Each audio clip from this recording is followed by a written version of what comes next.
மாதத்துக்கு உண்டான சிறப்புகளை பற்றி பார்ப்போம். வீடியோக்குள்ளே போகலாம். மாசி மாதம் அப்படிங்கிறது சூரியனுடைய சஞ்சாரத்தின் அடிப்படையில் 11வது மாதமாக நம்மளுடைய முன்னோர்கள் அதை எடுத்து வச்சுருக்காங்க. மாசி அப்படிங்கிற மாதம் 11வது மாதம் அப்படின்னு எடுத்து வச்சுருக்காங்க. இது ஏன் அப்படின்னு கேட்டிங்கன்னா, இந்த மாதம் ஒரு புனித நீராடுறதுக்கும், முன்னோர்களுக்கு திதி தர்ப்பணங்களை கொடுக்கறதுக்கும், மந்திர உபதேசங்களை பெறுறதுக்கும், அதே மாதிரி பார்த்துக்கிட்டிங்கன்னா புதிய கலைகளை கற்றுக்கொள்வதற்கும் இந்த மாதம் ரொம்ப ஏற்புடைய ஒரு மாதமாக சாஸ்திரத்தில் சொல்லப்பட்டிருக்கு. குறிப்பாக பெண்கள் இந்த மாதத்தில் விரதம் இருந்து பூஜைகளை ஏற்படுத்திக்கிட்டாங்க அப்படின்னா அது அவங்களுக்கு தாலி பாக்கியத்தை மாங்கல்யம்னு சொல்கிறோம் இல்லைங்களா, அந்த மாங்கல்ய பாக்கியத்தை அதிகப்படுத்தி கொடுக்குது. தாலி பாக்கியம் தான் ஒரு பெண்ணுக்கு ரொம்ப அவசியமான ஒரு விஷயம். அப்போ அந்த மாங்கல்யம்ன்ற விஷயம் இந்த மாசி மாதத்தில் சிறப்பான ஒரு இடம் பெறுது. மாசி மாதத்தில் தான் மாசி சிவன் ராத்திரி அப்படின்ற ஒரு விஷயம் வருது. மாசி மாதத்தில் இறை வழிபாடு இல்லாத நாட்களே கிடையாது. எல்லா 30 நாளுமே இறை வழிபாட்டுக்கு உகந்த நாட்கள் தான். அதில் இந்த ஹோலி பண்டிகை கொண்டாடுறதா இருக்கட்டும், சிவராத்திரியாக இருக்கட்டும், இந்த மாதிரி மாசி அமாவாசைக்கும் மாசி பௌர்ணமிக்கும் விசேஷங்கள் அதிகம். இதில் திருமால் மகாவிஷ்ணுவா அவதாரம் எடுத்த ஒரு மாதம் திருமால் மகாவிஷ்ணுவா அவதாரம் எடுத்த மாதம் மாசி மாதம்தான். இந்த மாசி அமாவாசைக்கும் மாசி பௌர்ணமிக்கும் விசேஷங்கள் அதிகம்.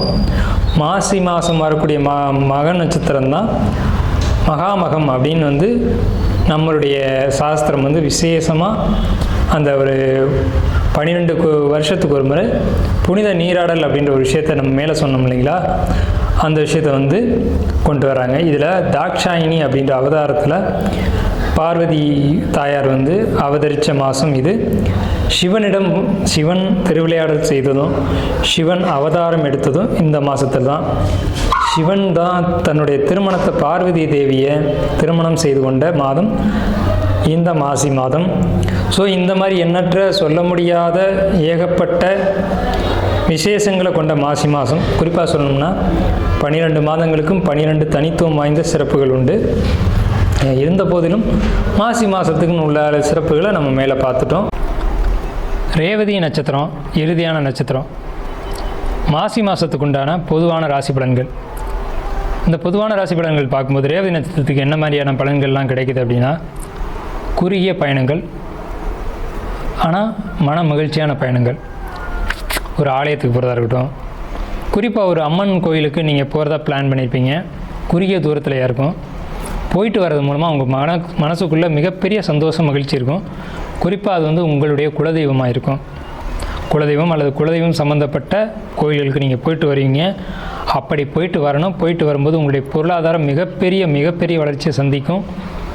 ஒரு சந்தோஷமான காலகட்டமாக இது இருக்கும். பொருளாதார வளர்ச்சி மாசி மாதம் இந்த ரேவதி நட்சத்திரத்துக்கு ரொம்ப சிறப்பாக இருக்குது. கணவன் மனைவி ஒற்றுமை, அந்யோன்யம் அப்படிங்கிறதுலாம் ரொம்ப பெரிய அளவில் ஒரு நல்ல ஒரு பாசிட்டிவான நிலையில் இருக்குது.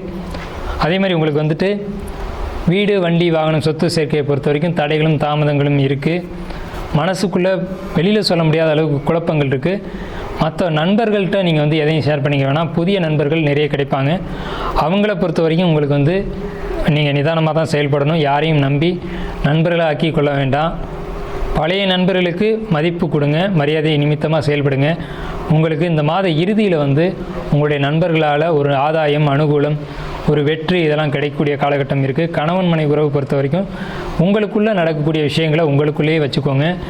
அடுத்த 3ஆம் தரப்பினரிடம் நீங்கள் பகிர்ந்து கொள்ள வேண்டாம். அது மிகப்பெரிய ஆபத்தில் போய் முடியும். நண்பர்கள் புதியவர்களை நம்ப வேண்டாம். பழைய நண்பர்களை நீங்கள் விலகவும் வேண்டாம். நல்லதே நடக்கும். வாழ்த்துக்கள்.